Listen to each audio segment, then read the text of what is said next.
పంచాక్షరి మంత్రంతో నిర్మించినటువంటి దేవాలయం.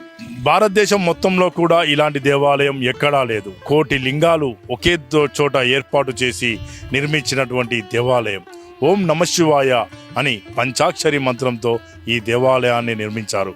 నర్మదా బాణా కంకర్తో ఏర్పాటు చేసినటువంటి ఈ దేవాలయం ఏంటి, దాని ప్రాచుర్యం ఏంటి అనే విశేషాలు తెలుసుకుందాం.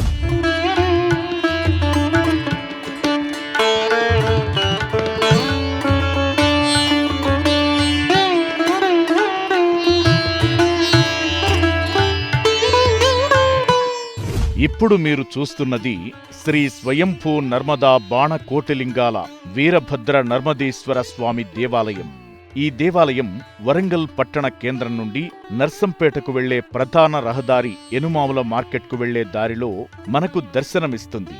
కోటిలింగాల దేవాలయ నిర్మాణం ప్రత్యేకించి నర్మదాకే శంకర్ సబ్ శంకర్ అనే నానుడితో నీటితో ఒక్క శివలింగానికి అభిషేకం చేసినట్లయితే 1,000,000 లింగాలకు అభిషేకాలు జరిగే విధంగా మహాద్భుతంగా నిర్మాణం జరిగింది. ఈ దేవాలయం పైకి ఎక్కడానికి 54 మెట్లను నిర్మించారు. ఈ దేవాలయానికి వెళ్లే భక్తులు ఒక్కొక్క మెట్టు ఎక్కుతూ ఒక్కసారి ఓం నమశివాయ అనే పంచాక్షరి మంత్రాన్ని జపించడం వల్ల ఒక్కో మెట్టుకు ఒక్కోసారి లెక్కించుకుంటే 54 సార్లు పంచాక్షరి మంత్రం పఠిస్తూ దేవాలయానికి వెళతారు. అదేవిధంగా తిరిగి వచ్చేటప్పుడు కూడా ఆ పంచాక్షరి మంత్రాన్ని జపించుకుంటూ వస్తే 54 + 54 మొత్తం 108 సార్లు ఆ పంచాక్షరి మంత్రాన్ని జపించినట్టుగా అవుతుందని ఇలా నిర్మించారట. ఈ దేవాలయంలో చూసుకున్నట్టయితే ప్రత్యేకించి 1,000,000 లింగాలు ఏర్పాటు చేశారు. ఇందులో ఇప్పుడు మనం చెప్పుకున్నటువంటి 1,000,000 లింగాలు ఇందులోనే భద్రపరిచి ఉన్నాయి.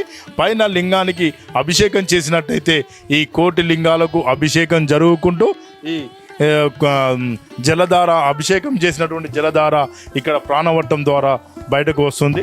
ఈ ప్రాణవట్టం ద్వారా బయటకు వచ్చిన నీరు ఈ ఆవరణంలో ఉన్నటువంటి మొక్కలకు ప్రాణ అందించే నీరుగా అందుతుంది. అంతేకాకుండా చూసుకున్నట్టయితే ఈ ఎక్కే భక్తులు కూడా ఓం నమశివాయ అనే పంచాక్షరి మంత్రాన్ని పఠిస్తూ ఈ మెట్లు ఎక్కినట్టయితే 54 అంటే ఎక్కడం దిగడం ద్వారా మొత్తం కూడా 108 సార్లు ఆ పంచాక్షరి మంత్రాన్ని పఠించినట్టుగా అవుతుందని ఇక్కడ ఏర్పాటు చేశారు. ప్రత్యేకంగా ఆ భగవత్ నామస్మరణ చేస్తూ భక్తులు పుణ్యం పొందాలన్న ఉద్దేశంతో ఈ దేవాలయంలో ప్రత్యేకించి ఈ మెట్లను కూడా ఏర్పాటు చేయడం జరిగింది. చూసుకున్నట్టయితే ప్రత్యేకించి ఎక్కడ చూసినా కూడా ఈ ప్రాంగణమంతా కూడా ఓం నమశివాయ అనే పంచాక్షరి మంత్రం వినపడేలా ఏర్పాట్లు చేశారు. ఇక దేవాలయంలో చూసుకున్నట్లయితే నర్మదా నది నుండి తీసుకొచ్చినటువంటి స్ఫటిక లింగాలు 1,000,000 లింగాలను ఒకదానిపై ఒకటి పేర్చి నిలువుగా స్తంభం ఆకారం వలె గది నిర్మాణం చేపట్టి దానిపై స్వయంభూగా వెలిసినటువంటి శివలింగాన్ని ప్రతిష్ఠించి పానవట్టం అడుగు భాగాన చిన్న చిన్న రంధ్రాలు ఏర్పాటు చేశారు. ఆ శివలింగానికి గనక అభిషేకం చేసినట్లయితే 1,000,000 లింగాలకు అభిషేకం జరుగుతుంది. అభిషేక ప్రియుడైనటువంటి ఆ భోళాశంకర భగవానుడు కూడా కోరిన కోరికలు తీరుస్తాడని ఇక్కడి వాసుల నమ్మకం. ప్రత్యేకంగా నర్మదా నది నుండి కొన్ని 1,000,000 లింగాలను కూడా తీసుకురావడం జరిగింది. మరి దాని ప్రత్యేకత ఏంటి? మామూలుగా ఎందుకు నర్మదా బాణ అంటే నర్మదా బాణ కంకర్ అని పలుకుతూ ఓం నమ శివాయ అంటూ పలుకుతూ ఇక్కడ ప్రతిష్ఠ చేశారు. అంటే చూసుకున్నట్టయితే ఈ 1,000,000 లింగాలను కూడా అభిషేకం చేసినటువంటి జలము ఎంత పవిత్రంగా ఉంటుంది, ఆ జలాన్ని ఎలాంటి వాటికి ఉపయోగిస్తుంది? మామూలుగా మనకు ఇక్కడ పత్రి, ఏక బిల్వాలు, మారడు బిల్వాలు అని చెప్పి ఇక్కడ చెట్లు ఉన్నాయి. మామూలుగా గంగాజలము అంటే అవి కూడా గంగాజలం కాబట్టి ఆ పత్రి చెట్ల అని చెప్పి ఇక్కడ తోట ఉంది, ఆ తోటలో వదిలి పెడతాము. అంటే చూసుకున్నట్టయితే ఇక్కడ ప్రత్యేకంగా నాగపడిగ పూలు కూడా ఉన్నాయి. మరి ఈ పూలతో శివునికి ఎలాంటి పూజలు నిర్వహిస్తారు? మామూలుగా శివుడికి నాగవల్లి పుష్పాలు అని చెప్తారు. ఇక్కడ ఏంటంటే దాని ఆయుష్ ఎక్కువ, 300 సంవత్సరాలు కూడా ఆయుష్ ఎక్కువ కాబట్టి మామూలుగా ఏంటంటే ఇక్కడ అలంకరణ చేస్తే ఉంటుంది. ఈ దేవాలయ ప్రాంగణంలో ఎన్నో మహిమలు గల వృక్షాలు కూడా ఉన్నాయి. నాగవల్లి పూల చెట్టు కూడా ఇక్కడ ప్రత్యేక ఆకర్షణగా నిలుస్తుంది.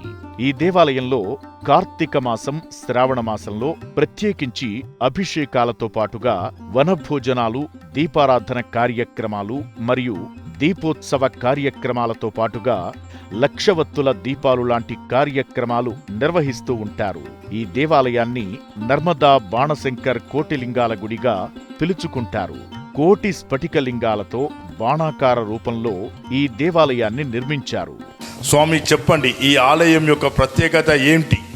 ఒక శివలింగానికి అభిషేకం చేస్తే 2.5 గంటలు పడుతుంది. ఇక్కడ ఈ గుడిలో ఏంటంటే ఒక అభిషేకం చేస్తే కింద కోటిలింగాలకు అభిషేకం జరుగుతుంది. ఇక్కడ ఎందుకు కోటిలింగాలకు అభిషేకం జరుగుతుంది అంటే, ఇక్కడ మనం మానవ జన్మం అంటే రామనాసుడు లాంటి వారు అభిషేకం లక్షల వందల కోట్ల అభిషేకం జరిగాయి. ఇక్కడ మనం మానవ జన్మం, ఇక్కడ అభిషేకం చేస్తే కోటిలింగాలకు అభిషేకం జరిగినట్టు.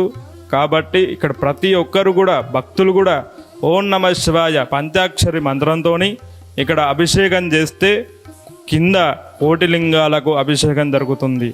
ఇక్కడ మామూలుగా ఏంటంటే శివలింగానికి పంచామృతాలు కానీ పళ్ళు రసాలు కానీ ఇక్కడ ఏవి కానీ అభిషేకం జరగదు. ఎందుకు అంటే కింద కోటిలింగాలు ఉంటాయి కాబట్టి. మామూలుగా గంగా అంటే అమ్మవారు, ఆ అమ్మవారు ఏదైతే ఉన్నారో ఆ అమ్మవారుగా అభిషేకం జరుగుతుంది. కాబట్టి ఇక్కడ ఓన్లీ నీళ్ళతోనే అభిషేకం, గంగా జలము అని అంటారు. కాబట్టి గంగా జలము అభిషేకం కూడా జరుగుతుంది. పంచామృతాలు కానీ పళ్ళు రసాలు కానీ అభిషేకం జరగదు. ఇక్కడ మామూలుగా ప్రాణవట్టం అనేది అభిషేకం చేస్తే బయట ఉంటుంది. కాబట్టి ఇక్కడ ఏంటంటే కోటిలింగాలన్నీ తడిచిన తర్వాతనే ప్రాణవట్టం ఉంటుంది. దేవాలయ చరిత్ర చూసుకున్నట్లయితే గత కొన్ని సంవత్సరాల క్రితం వడిశాల వీరభద్రయ్య గారి కుటుంబీకులు ఈ ప్రాంతంలో వ్యవసాయం చేసుకుంటూ ఉండేవారు.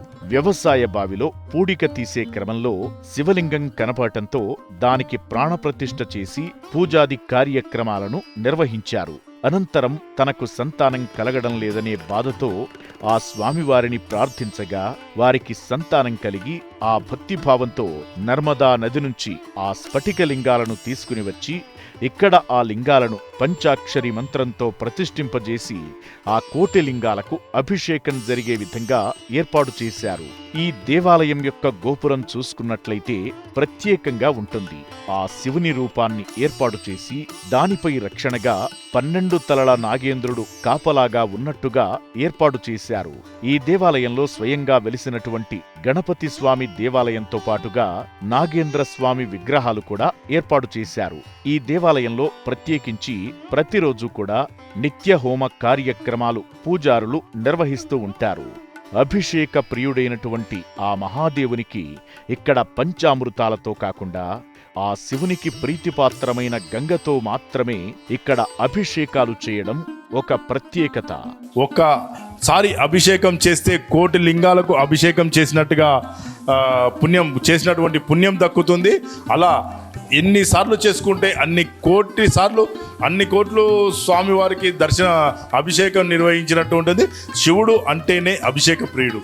అలాంటిది ఆ శివునికి ఒకేసారి కోటి లింగాలకు అభిషేకం చేయడం అంటే చాలా గొప్ప విషయం. ఇలాంటి దేవాలయం మరెక్కడా లేదు. ప్రత్యేకించి వరంగల్ నుండి నర్సంపేట వెళ్ళే ప్రధాన రహదారి నుండి లోపలికి వస్తే ఈ దేవాలయం మనకు కనిపిస్తూ ఉంటుంది. ఈ దేవాలయంలో పచ్చని ప్రకృతి మధ్య ఎంతో ఆహ్లాదకరమైన వాతావరణంలో ఈ దేవాలయం ఉంది. ఇలాంటి దేవాలయాలను మీ ముందుకు తీసుకువచ్చేందుకు S6 ప్రయత్నం చేస్తూనే ఉంటుంది. కెమెరామెన్ నయీంతో ప్రదీప్ రాజు, S6 న్యూస్.